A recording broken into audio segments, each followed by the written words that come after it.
It is no longer news that genetically modified foods pose potential health and environmental risks to human society. But the big question is how many people are informed about this, and how many are bold enough to stand against this evil agenda. Watch this special documentary and be informed. Many years ago, a group of individuals came together and unanimously submitted that the population of the world must be drastically reduced. In their postulation, they indicated how the burgeoning world population would lead to uneven distribution of natural resources, water, hostile climate conditions and food amongst several other things. So, the travesty to intently reduce the population of the world commenced. Some have championed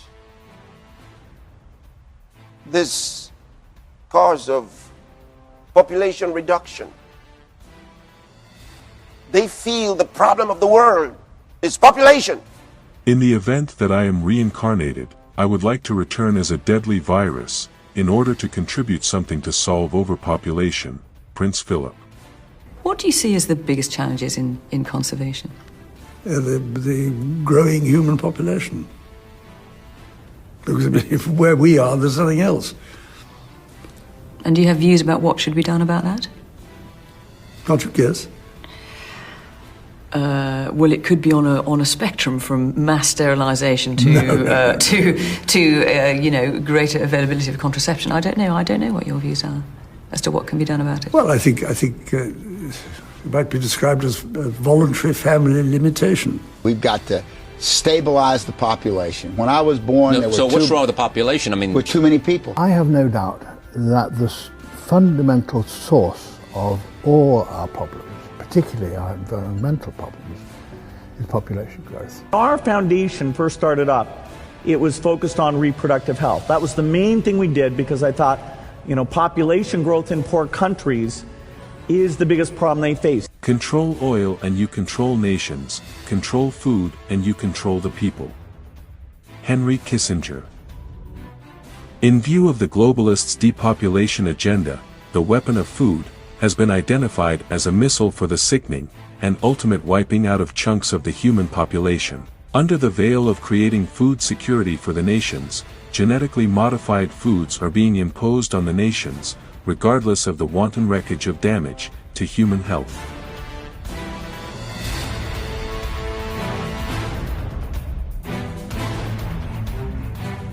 For over a century, genetically engineered foods have flooded the farm fields and distribution chains of nations around the world. Unsuspectingly, the leaders of nations buy into the sweet talk of the globalists to replace wholesome organic foods with inorganic options.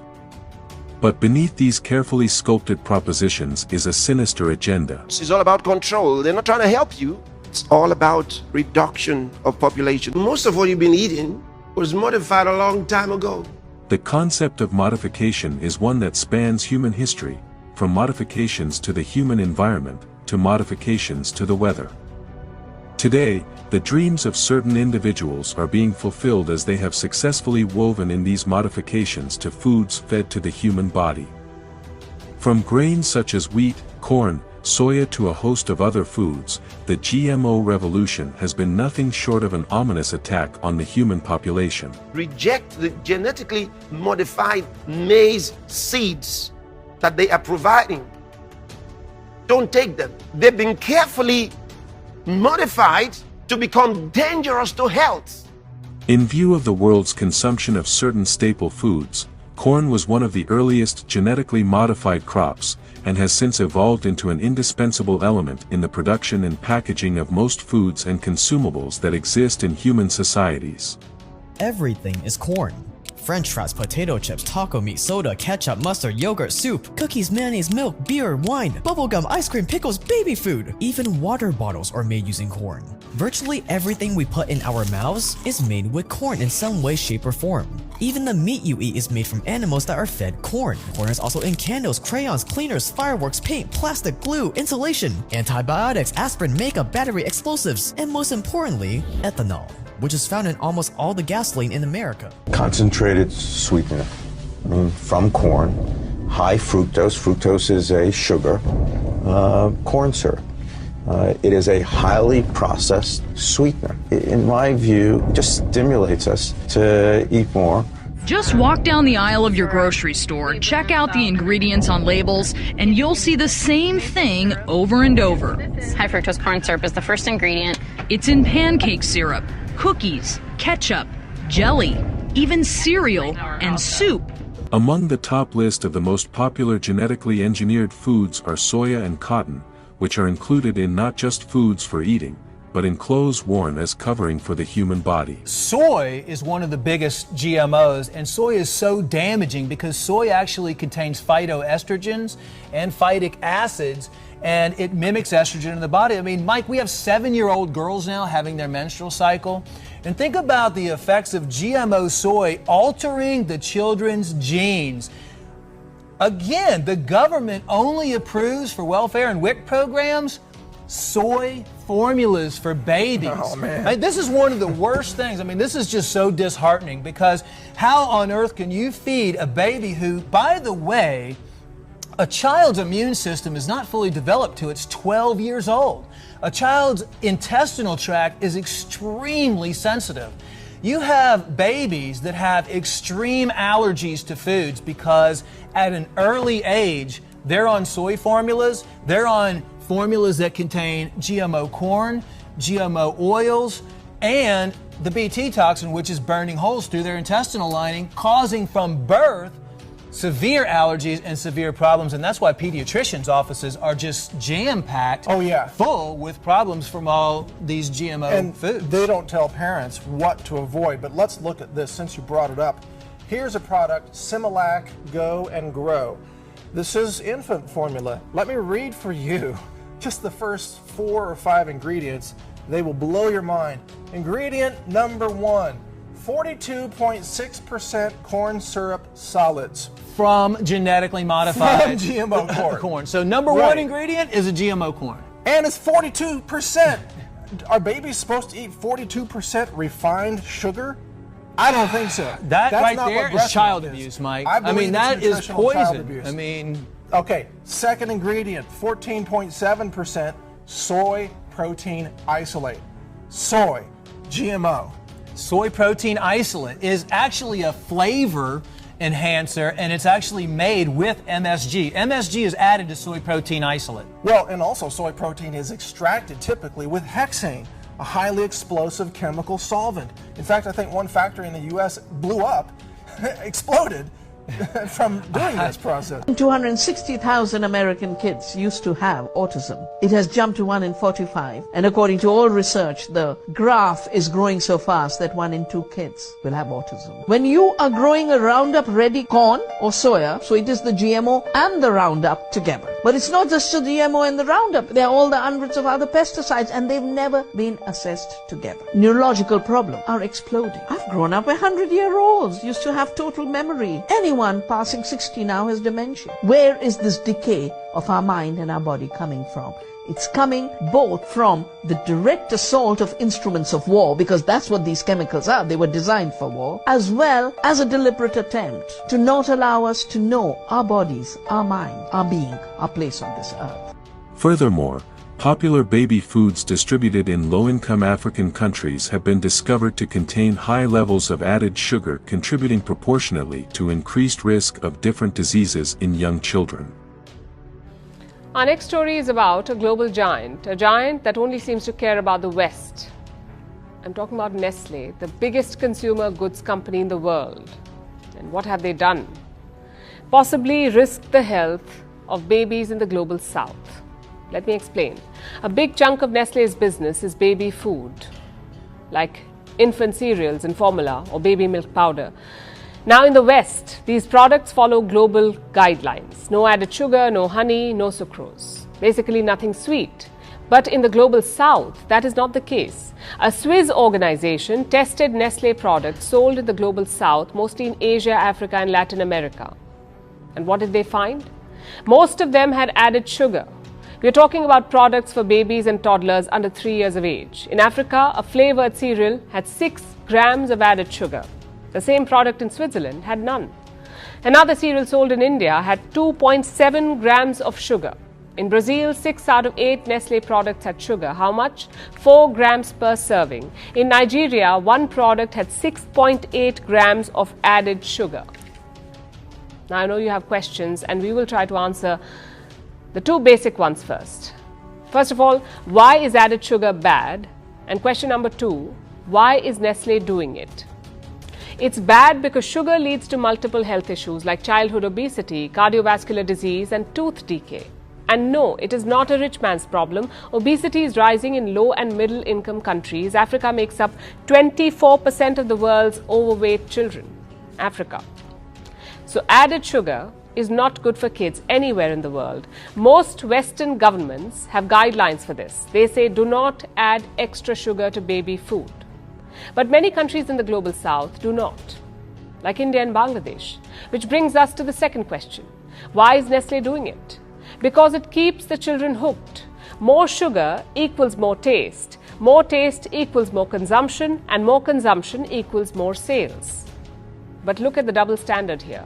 In the West, Nestle is happy to obey the rules, even if it means less sales. But in the global south, they're using a loophole. Popular Nestle brands Cerelac and Nido are some of the best-selling baby products around the world, especially in lower and middle-income countries. In 2022, these 2 brands alone generated over $2.5 billion in sales. Cerelac's wheat-based cereal for 6-month-old had 6 grams of added sugar in Thailand, 5.2 grams of added sugar in Ethiopia, and 4 grams of added sugar in South Africa. The same product sold in Germany and the UK had 0 added sugar. Nido powdered milk products also had high levels of added sugar in Central America, Bangladesh, Nigeria, and Senegal. Many foods have natural sugars. However, more sugar is often added to manufactured foods for taste, texture, and other reasons. Research on rats has found that added sugars are more addictive than opioids and have similar withdrawal effects. Along with increased risk of obesity and diabetes, added sugars can impact learning and memory, especially in young children. Studies also show too much added sugars can lead to heart disease, high blood pressure, and liver disease. The investigation team studied 115 products sold in Nestle's main markets in Africa, Asia, and Latin America, and carried out laboratory tests on added sugar content, which is often not disclosed on packaging information.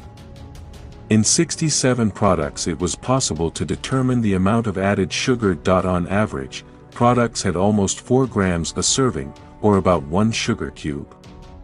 The highest amount, 7.3 grams a serving, was detected in Cerelac mixed fruits and soya infant cereals in the Philippines and targeted at 6-month-old babies. The team also examined 29 growing-up milk products sold in low and middle-income countries and found that 21 of them, 72%, contained added sugar. For 10 of these products, the laboratory was able to determine the amount of added sugar. On average, there were almost 2 grams a serving. The maximum value, 5.3 grams a serving, was detected in a product sold in Panama. We're not talking about some reeling startup here. This is Nestle. They own more than 2,000 brands in 180 countries. Their global sales is more than $100 billion. If Nestle can't do it, who can? So governments need to take note. You can't depend on foreign organizations to call out such products. You must strengthen your own regulators.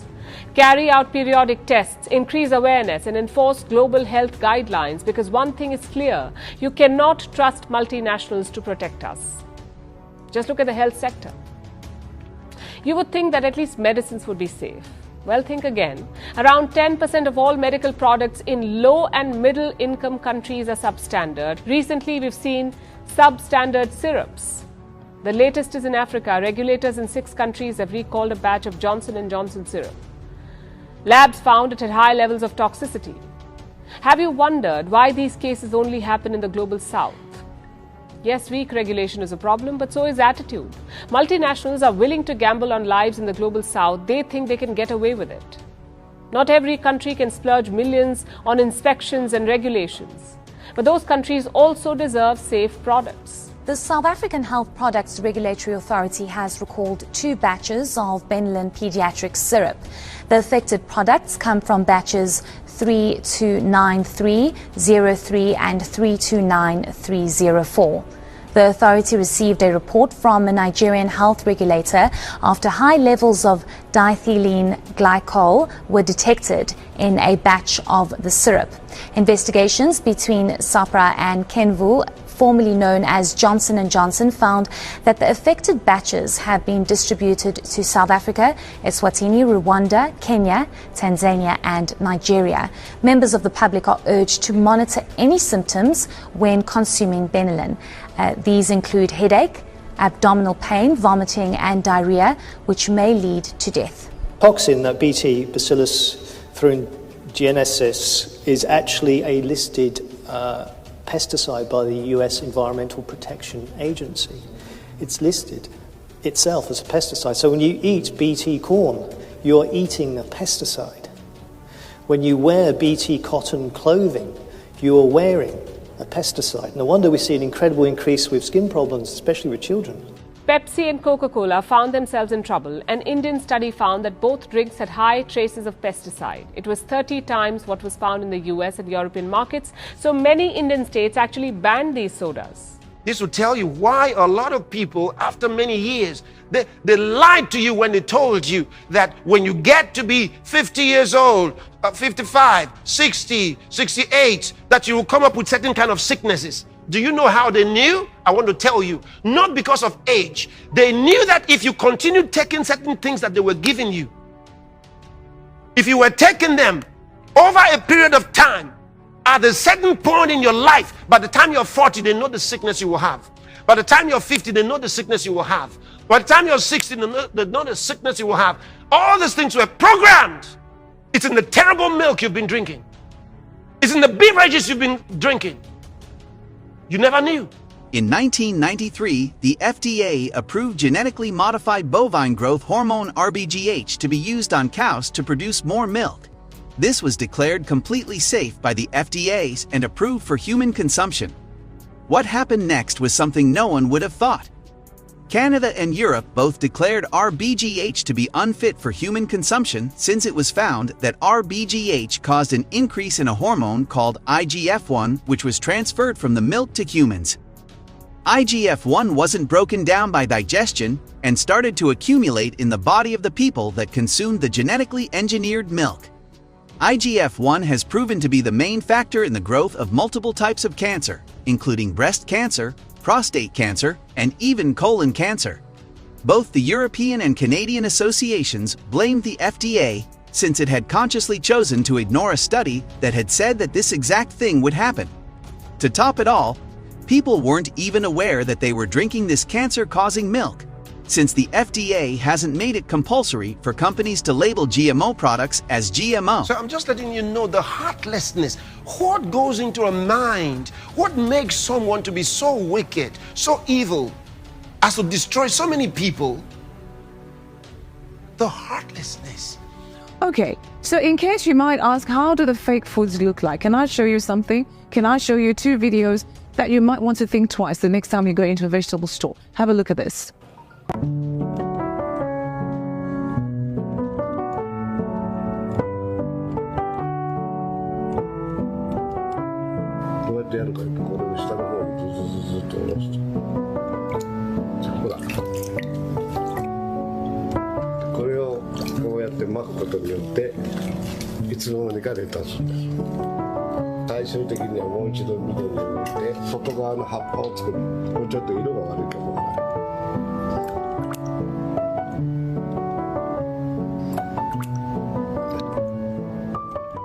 That was fake food, but what happens when fake food gets into the food and vegetable store for consumption? In light of this dangerous move by the adversary and his cronies, to snuff out the life of the earth's inhabitants by poisonous foods, God's people must remain acutely aware and alert, as well as maintain a solid front through continuous bold faith confessions and tireless prayers, to keep the enemy and his evil works in check until the church is taken out of the way. And that is what we are saying.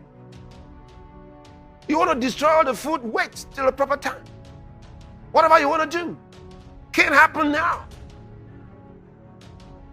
Can't happen now. And we know the one that's instigating them. So that's why we don't have a problem with those. We don't have a problem with the people.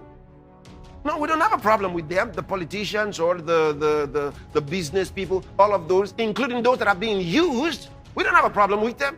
We have a problem with the spirits that are using them. And those are the spirits we address.